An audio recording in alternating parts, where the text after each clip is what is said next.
What's going on, everybody, and welcome back to Comic Breakdown. In today's video, we are going to be jumping back into Absolute Superman with issues 3, 4, 5, and 6. As we work to get completely caught up on this amazing new story coming out of DC Comics, Jason Aaron is giving us a whole new look of Kal-El, a whole new backstory to the last son of Krypton, a Kal-El that gets to see his home world. He gets to experience, he gets to see the sunsets, he gets to run with Krypto among the grass, playing in the fields. But that also means that Kal-El experiences the demise, the destruction, the complete destruction of Krypton. And for a young man experiencing so much trauma, ripped away from his family and friends, the rage slowly built. So make sure you guys have subscribed to this channel, make sure that you like this video, and with that being said, let's dive into this breakdown. Alright gang, so as we dive into this issue, we're picking up on Krypton 6 years ago. Young Kal-El. School had always been a challenge for him, but he found himself very satisfied with the Labor Guild, happy in the Redlands. The only two friends he had in the world, his parents. Since he was old enough to walk, he found himself in the prairies, the rolling pink hills. He knew that this is where he belonged, a quiet, still place far away from the cities. This is the only home that he ever wanted, and Kal-El's parents never really hampered him along the way. Even though he would get in trouble at school, even though he would have issues, they knew that he would find his own path, that they want him to chase his passion, whatever that may lead him to. But he already knows what he wants, he already knows where he wants to go. Where he wants to go is right here. As the three of them stare at the sunset, Kal-El's father cannot help but to burst into tears. He immediately gets back to work. He began to take samples from deep within the mountain. At night, Kal-El could hear his parents sobbing, not really understanding what was going on, but he knows that his father has been distracted as his parents became more and more consumed with their work. His mother always in the garage building something, and if his father wasn't in the mines, he was bringing that work home with him, overhearing conversations about how they don't have much time, that it could be a matter of days. And he knows that he's got to take this information to the council to let Krypton know. But they also know that he will be deemed a heretic, that the leadership of Krypton will come and take everything that they have, everything that they have built. But he knows that he has to try and be the voice of reason. Picking up the next day, we have Kal-El at school. He decided to write a report about the natural gas leaks that have been happening. The city has been calling these isolated problems, but he's been in the Redlands. He's seen all of the lives that it has taken, all of the wildlife that has died because of it. Describing what he had seen, what he had experienced in the Redlands, he wrote all of this into a report for school. But by the time that he had reached Kandor, the story, it had been removed from the board. All notes deleted remotely from his tablet. As he goes up to meet with the administrator, this is where he sees his father being drug off by guards, screaming, trying to warn them, but all they tell him is this is scientific heresy. Seeing Kal-El, he tells his son to go, to get home to your mother. And so running home, he goes to mom. She tells Kal-El that if anything happens, you come right to the garage and you call for Soul. Not really sure who Soul is at this time. Soul chimes in and goes to say at least something that is here to serve him or whatever the case may be, but Kal-El's mom says now's not the time. Grabbing a huge ass gun, we see her load up, throw on her AI suit, and she's gonna go rescue Dad, heading off to find Jor-El. It doesn't take long for her to kick down the door. The gun that she has is a freaking lava gun. She breaks down the door. Her and Krypto together, they quickly infiltrate the facility. They get to where Jor-El is being kept, and she blasts him the hell out of here. While she was doing all of this, Kal-El was going to the main system. Nobody was here, so he had an opportunity to look at some files, and what he found was the council was building starships. As they hightail it back to their home in the Redlands. They apologize to Kal-El for keeping this secret for so long, but he already knows at this point that Krypton is dying. He knows that they want to shoot him into space alone. That's what that spacesuit that his mother has been making is. That's what all of this is. But they inform him that he's not going alone. They have been building a ship so that all of them can go. Their cousins, their neighbors, as many Kryptonians as they can possibly hold. This is when the news goes public. Those in charge have been secretly building ships only for the upper class. They know the entire planet is doomed. The information all leaked by Kal-El. Taking us to current day and time. We're in central Kansas. An old woman in a nursing home, senior living. By the looks of it, this is Martha Kent, reaching her hand up to the sky, asking where her angel went to, asking for him to fly back to her, back to where he belongs. And this is what's going to take us into issue number 4. Alright gang, so as we dive into the next issue, we're picking up with Lois Lane. She works for Lazarus Corps. Right now, she's dealing out some justice to a peacemaker, one that goes by the name of Crenshaw. From what we see, he's been bullying some hostages, refugees, things of that nature. And so Lois Lane comes, breaks his hand, and tells him that he's under arrest. But more than that, she's been interviewing people from around the globe. She's been trying to learn of Superman, and everybody that she runs into, not a single one of them want to help her. And even if they could, they wouldn't do so. These people pray for the rage of Superman. They pray for the day that he finally gets sick and tired of it, and he gets rid of Lazarus altogether. With Lois getting a call from her father, aka the General, retired General Lane. Really, he's just calling to check in on her, to see how she's doing, to see what she's been up to and how she's handling what they call Omega terrorists, aka the Omega Men. This is where we pick up with one of the peacemakers, sitting in front of the Brainiac system discussing how he had murdered civilians and he couldn't help it because they were laughing at him. With Superman cleaning these mofos up, the civilians laughed at the peacemakers, and so he made them pay. But the Brainiac system is telling him that his gun misfired, that it was an accident, that he can report to duty immediately. Now this guy is literally begging for help, but the Brainiac system doesn't care. It throws him back into duty. This is where we pick up with one of our Omega Men, aka Jimmy Olsen. He finds himself confronted by Lois Lane. Now Lois quickly is able to take him down, but we see that these two are relatively evenly matched when it comes to their hand-on-hand combat. As the two of them begin to open up some dialogue, Jimmy's really trying to figure out why Lois is working here and if she's starting to figure out what Lazarus is all about. She has been working with Lazarus for the last 3 years, ever since her father's accident. One of the sharpest, youngest agents. But she doesn't seem to know much about her employer. Doesn't even know who the director of Lazarus is. The Omegas are fighting to save the world. Jimmy is trying to convince her of that, hoping that she would be ready to accept the truth. But in this moment, at least right now, she's not. He tells her to run. This is when Omega Prime opens up on her, starts firing away while Jimmy is trying to tell her to stop. The peacemakers, hearing the gunfire, they go to rush in. Omega Prime facing off against Lois Lane. The two of them are going toe-to-toe while Jimmy is trying to break them up, trying to tell them that we all need to take a minute. This is when the red dust of Krypton comes in, coming in like a deep,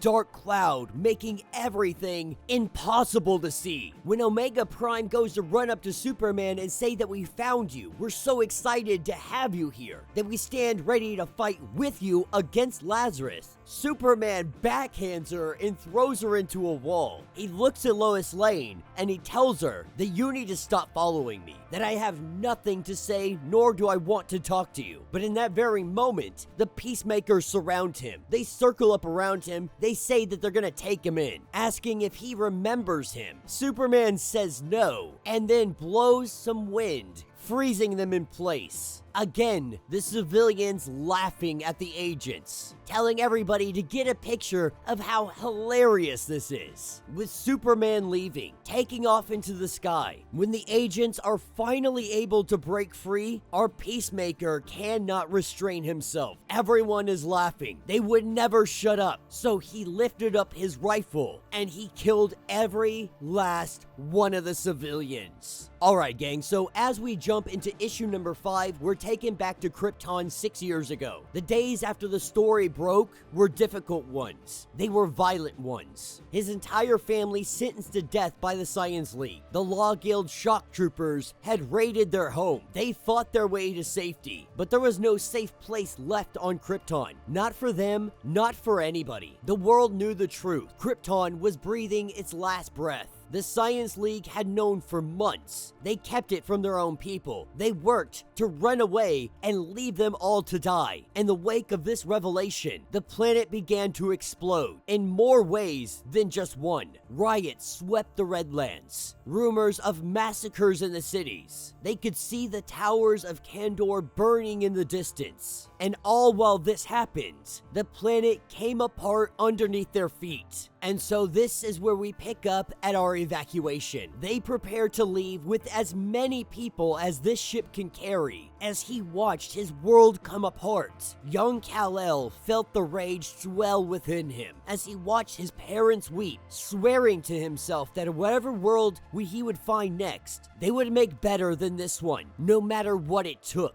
That is what takes us to Pakistan, Peacemaker Outpost, current day and time. The Peacemakers are holding the door. The tank division outside already wiped out, and the heat vision is burning down the door. Innocents gunned down for laughing at men with guns. But right now, in this moment, there's no one laughing, telling Soul to find him. Find the one that did this, wanting to know where Lazarus is hiding them. Now, Soul lets us know that the Lazarus Corps cyber defense system is sophisticated beyond this planet's natural capabilities. Peacemaker Smith's whereabouts, they are heavily encrypted as Superman feels the rage building up in his guts, just like the lava that had swallowed the Redlands. He is the fury of billions, cloaked in the red ashes of Krypton, the power of the sun exploding through his veins. His entire world died screaming. He was helpless to do anything. He is no longer helpless. This is where Soul begins to learn what's going on behind Lazarus. He learns about Brainiac, that Brainiac has a research facility and research and development facility in the Mojave Desert, a room filled with miniaturized alien cities stored in bottles. Soul can hear the people screaming and informs him that Brainiac wants to speak with you. With Superman taking off, we pick up in the past. We pick up in the Redlands. The L family preparing to take off. Kal-El saying one last goodbye, but he falls. The cliff underneath his feet begins to break away. Had it not been for Krypto, he would have fallen to his demise. As the city fell apart, as the world around them became nothing more than rubble, the ships attempted to take off. But there wasn't a single ship that managed to take off that day, at least not from the cities. This is where we see the L ship beginning to make its way into space. On board the ship, everybody was frightened, but he found a calmness coming over him, a confidence that he had never known about. He felt hope. He thinks in that moment he even smiled. But with the speed of a bullet fired from a gun the size of a planet, a giant piece of rock comes and tears right through their ship. This is where the exploratory spacesuit known as Soul, it grabs hold of everybody and essentially creates a ship protecting all of them. Except now everybody is separated. Everybody is going their own ways. Everybody is simply trying to escape the destruction of the planet. And in an instant, he looks around and he sees nothing. Just fragments of his once planet. No other ships, no other people. All ships spreading out in all directions, simply trying to survive the blast. In doing so, Kal-El found himself separated from everyone and everything. This is what takes us to current day. He may know the location of Peacemaker Smith and Brainiac, but right now in this moment, Kal-El is afraid. He is afraid that if he gets his hands on Smith,